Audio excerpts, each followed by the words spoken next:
I want to ask you a question about heart rate, and this will probably lead into some peptide stuff. So there's a peptide called Retatrutide, and never heard of it. Yeah, seems to be really popular.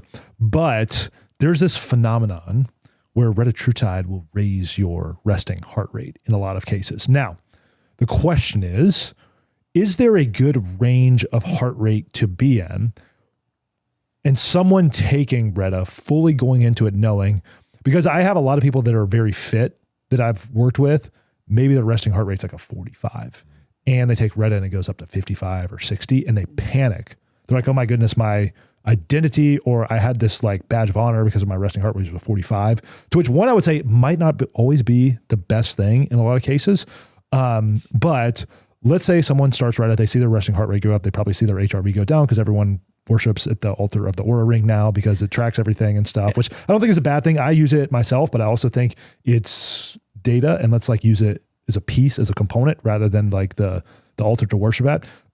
Do you see there being an issue where someone has that increase in heart rate given the benefits that they're getting from the peptide? Or is it something to like really get concerned with and be worried about? And then maybe it's a signal that the dose is too high, or that's just not going to be a good peptide for them.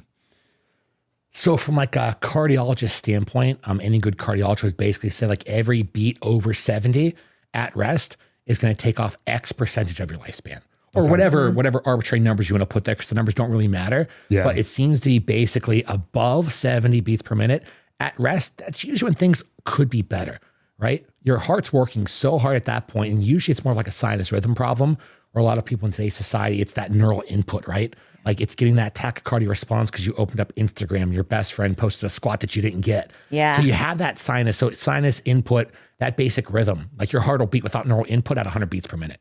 So if you're pulling it down to 70, neurologically, psychologically, you're in a better parasympathetic state. So technically it's a lot more neural than it is cardiac in nature, but you have to fix the neural to fix the cardiac. So ideally sub 70 when you're resting, but that changes drastically on fitness levels and genders. Obviously, usually guys are bigger than girls. So that's a big consideration there. But even at that, I think most people have a good range. So like what are your resting heart rates, both of you, roughly? So if I'm not taking Reta, usually like 55 to 60. Okay. And then Reta can bump it up. Like it can hover like low or high 60s. So it'll maybe be like 65 to 69 with Reta. And then I would say like on a good night, it probably is closer to like 65.